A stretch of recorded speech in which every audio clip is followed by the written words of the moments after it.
Man, what a long road it's been for 11 months. You guys have no idea how many times that YouTube order did not have to go fuck himself with me gone.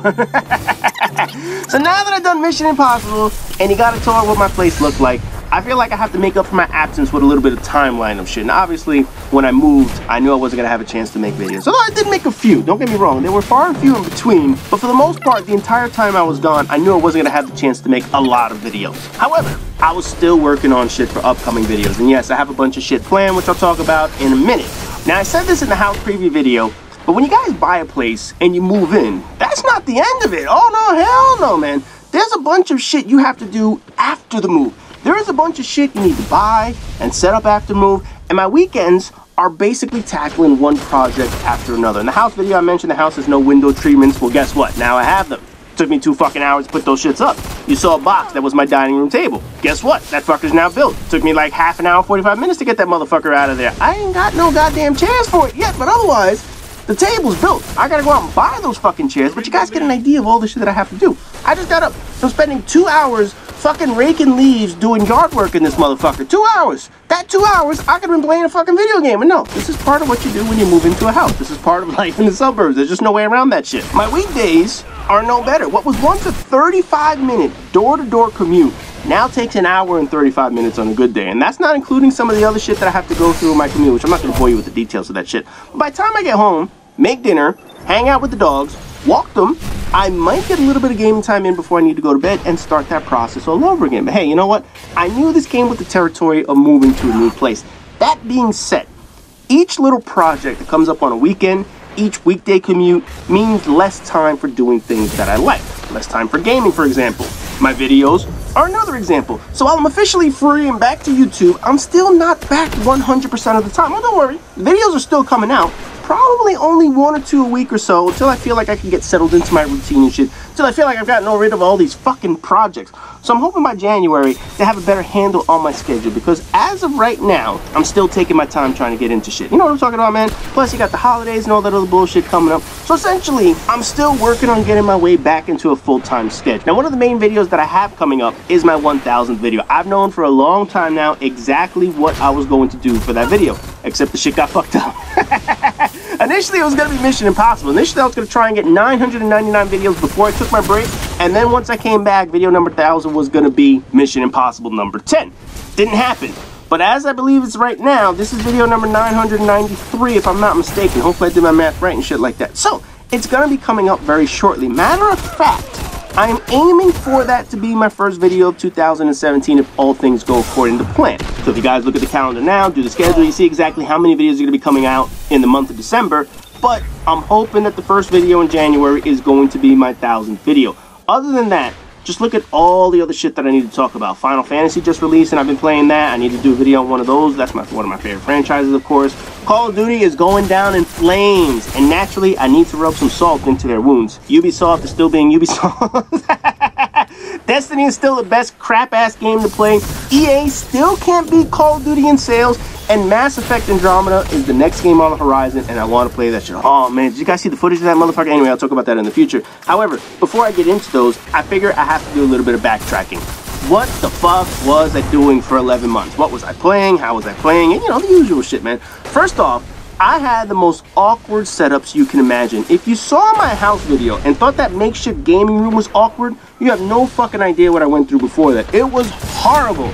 Trying to play video games in a building built 88 fucking years ago with electric work from 88 fucking years ago. My God, man, you couldn't plug in more than 5 things at once. You know, in the summertime, when it's fucking sweltering outside, I had 2 options. Turn the PlayStation on or turn the air conditioner on. And with concrete walls and no ventilation, trying to survive without air conditioning was like sitting in a sauna all day. It was fucking miserable. During my 11 months off, I only bought 3 games. Literally, that's it. I only bought 3. The Division, Uncharted 4, and I downloaded the Marvel Ultimate Alliance collection. I tried Overwatch, I thought it was okay, but in the end, I didn't buy that shit. I downloaded the beta, I played it for a good while, and to be honest, I felt like I pretty much played the entire game just playing the beta. Yes, I know there was more shit in the release of the game. I mean, it sucks that all those paid fucking items and paid to win shit with all these idiots giving that motherfucker money and shit like that, but otherwise, every launch character was available in the beta, outside of the 2 they released after the launch as free DLC. But otherwise, the gameplay didn't change a drastic amount, aside from patching characters that were either too overpowered or underpowered. I got the concept of the game. It was a shooter MOBA, whatever you want to call these things, where you needed to build a well-balanced team. And of course, the randoms just kept wanting to take the tank or that little fucking troll with rockets. You know, you needed offense, defense, and healing to make sure your team could win. Yet every motherfucker wanted to take those two goddamn characters. But anyway, I'm not going to get into the fucking randoms, but essentially, that's all there was to the game. There was really no major differentiation for the beta to the actual paid release of the game, and it didn't really feel like a complete product. There was no campaign or anything to explain the characters. There wasn't a viable co-op mode outside of the same PvP shit, only your enemies are a bunch of stupid AI. Basically, I got my fill of the game just playing the short beta. I feel like I played the entire fucking thing just being in the beta and understanding how that shit works. So I skipped Overwatch. As popular as the game has become, I'm glad that I did. It just never felt like a game that I would play, and I was going to end up wasting $60 on the damn thing. I did, however, waste my money on Marvel Ultimate Alliance. Fuck it, man. Money well spent. Those games were entertaining as fuck back in the day. I didn't mind buying that shit again because I was already bored with the games that I had at the time. There was nothing else better to do. So when I saw that they were re-releasing shit plus adding characters that I never had access to the first time, I was all in on that motherfucker. And I still need to get one fucking trophy in that goddamn game. I need to play with 4 players. That's what I need to do. But you can't play online because nobody fucking plays that shit online. Only like 3 of my friends got, or 2 of my friends got that shit. So we only get 3 people. Whatever, I'm gonna get into that shit, man. Next game, of course, was Uncharted 4, and that was a must-buy. Although, I was disappointed that the game didn't come with a co-op mode. I know they're releasing the co-op mode now in December, but I mean, we're talking, what, 6-7 months later? I'll probably turn it on. I'll probably play a little bit of it, see if it's worth my time or not, because the prior co-op modes were pretty decent. They were fun for a short time. Personally, the campaign is what I always love about Uncharted, and that is the shit that I will always play. However, I didn't feel like this was one of their better games compared to some of the prior games. Obviously, I like Uncharted 2, like Uncharted 3, and I like them a little bit more than this one. It's not that Uncharted 4 is bad, because let's be honest, it's still better than 98% of the shit on the market. But I felt like they rehashed too many of the old ideas into this one. And what was odd is like there was no supernatural elements this time around. You know, the first time had that curse thingy and the zombie motherfuckers at the end were all those people that turned into those Resident Evil type trolls and shit like that. Uncharted 2 had that tree of life sap or whatever the fuck it was with those weird Yeti bodyguard motherfuckers. And then Uncharted 3 had that magician asshole and things popping out of nowhere. And then the hallucinogenic water that made Drake flip out or whatever the fuck it is. But Uncharted 4 decided to go a different route. They said, you know what? Fuck this supernatural shit. And they gave a straightforward story. I didn't mind it, but it felt like they left something out. Plus, I felt like this story kind of dragged on. I don't know about anyone else, but it seemed like in order to make a longer campaign, they needed quite a bit of filler involved. Again, Uncharted filler is better than most games' regular content. But it never reached that concise narrative that some of the prior games told. I mean, it kept me entertained for weeks, don't get me wrong. I beat the campaign, I collected shit, I ignored that multiplayer, man. Oh man, I can't stand fucking Uncharted multiplayer modes. But otherwise, I was more than entertained with Uncharted 4. I would still recommend that to anybody out there who wants to play an Uncharted game because it's still better than the majority of games that are being sold today. The other game that I bought was The Division, and I wish I could have done a few videos on The Division, but I never really had the opportunity to give the game the YouTube attention that it needed. That game needed a serious blueprint on how to fix that motherfucker because it was a good idea with absolutely shitty follow-through. In a lot of ways, the game reminds me of Destiny.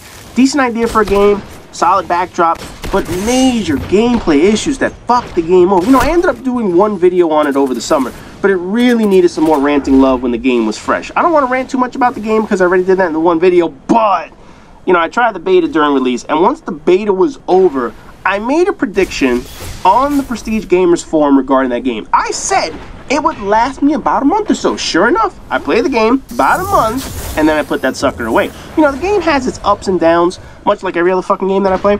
But for starters, it takes quite a number of elements from other Ubisoft games like Assassin's Creed and Watch Dogs that I like. You know, tackle a section of the map, fight off enemies, do side missions, then that part of the map becomes yours, and it's in the good guys' hands again. The Division followed that roadmap for the entire campaign. I liked the campaign. I really did. Although I thought it was a little short with only 15 repetitive missions, it gave you the story of the game in the main missions, but the real meat of the backstory was done through the side missions. I enjoy that, believe it or not. While each campaign mission gives you the lay of the land, what's happening, and how it happened, all the side stories showed the impact the virus had on New York City. I think in a video I did over the summer, I said it was the best representation of New York City that I've ever seen in a game, and I still mean that today. It was excellent. They really did their homework on what Manhattan looks like, but the issue the game had was their end game content. I think the developers thought that if this grand scale project, they put all their time into making the city feel realistic and structurally accurate, they ignored the whole fucking gameplay and content that the game needed. They even did a great job rolling out free DLC after the game release in order to show people they had plans in good faith. So this was another thing that was on point. Free DLC to start. Eventually you had to start paying for that shit, but the first two things were free. Unfortunately though, the gameplay and the content issues is what drove me away. I know they fixed a lot of stuff. I know they just updated the game after people left. But to me, and probably many others, it was too little too late. Personally, if they managed to sort out all their issues with the content, the gameplay, learn their lesson for a sequel, I would most likely get the sequel. There's no question I would keep it on my radar to make sure they improve the game. But it was fun to play. It was entertaining to play with friends and take on some of the challenges that the game had. So if they can improve on the sequel, I would give it another shot. But to go back to what it is now, no way in hell I would be going back to the current version of The Division. But other than those games, and of course Destiny, that's all I played for 11 months. I was waiting for a game to come along, keep me satisfied, and hoped that was going to be Call of Duty 4 Remastered. But I didn't fall for Activision's bait. No, motherfucker, you're not going to get me on that shit. I know I even did a video that said shut up and take my money, but afterwards I said, you know what, fuck you, you're not taking my money. I got over that shit real fucking quick. So, now that I'm back, what's on tap? What's the schedule of shit that I'm going to be doing? First rant, next video, Call of Duty, because they fucking deserve it.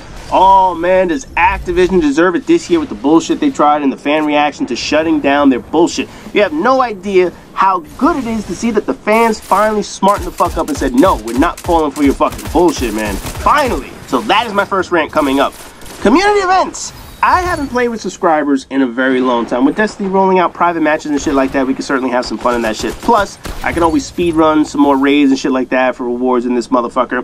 Hipfire commentaries will be coming back, but not right away. Like I said, still adjusting to the new life out here in the suburbs, and I want to get a few planned videos out first. But in time, I will be taking videos from you guys again since I haven't done this shit in a long fucking time. I can only imagine what my Hipfire commentaries are going to be like. I mean, think about it. I haven't done it in like 11, 12 months or shit like that. So it's been a long fucking time since I actually did one. I know people will want a question and answer session again down the road, so I'll most likely have to do one of those shits at some point. And for those who ask whether I ever plan or not on streaming, I might. Obviously, I'm not a streamer. My life will never revolve around sitting in front of a camera while playing a fucking video game looking for handouts to pay my bills. Fuck that, man. I mean, look, I got a lot more bills than this motherfucker, but you don't see me running on Twitch saying, hey, can you give me a donation of $500? Get the fuck out of here with that shit. Because listen, there is very little difference between a streamer and a beggar on the street. The only major difference is the streamer still has a home. Otherwise, they're doing both the same fucking thing. They're basically sitting there hoping people give them fucking money. You know, if I do a stream, it's always going to be a free. I don't take any goddamn donations, whatever the fuck it is, donation my ass. It's fucking panhandling for money. But you're certainly never going to see me on that shit begging for money, asking for money and shit. Like, I mean, think about this for a second. If Twitch were to ever shut down, how many of those clowns do you think actually have working skills? Think about that for a second. How many of those motherfuckers you think can actually get a job? Yeah, they'll be the next person on the street, right next to a beggar, asking for dollars, saying, hey, I was a Twitch streamer. Can you give me some money so I get something to eat? That's essentially what they would end up doing if there wasn't no fucking Twitch, man. But otherwise, it's going to be back once again, making videos, ranting about shit that's pissing me off. So again, next video coming up, Activision. I'm coming for you. Oh, I'm coming for that asshole. You have no idea about this one, man. Definitely going after Call of Duty and their infinite bullshit in Call of Duty 4 Remasters. Anyways, now that I'm back, as always, rate, comment, subscribe, and all that good shit. And the rants are going to be beginning with the very next video.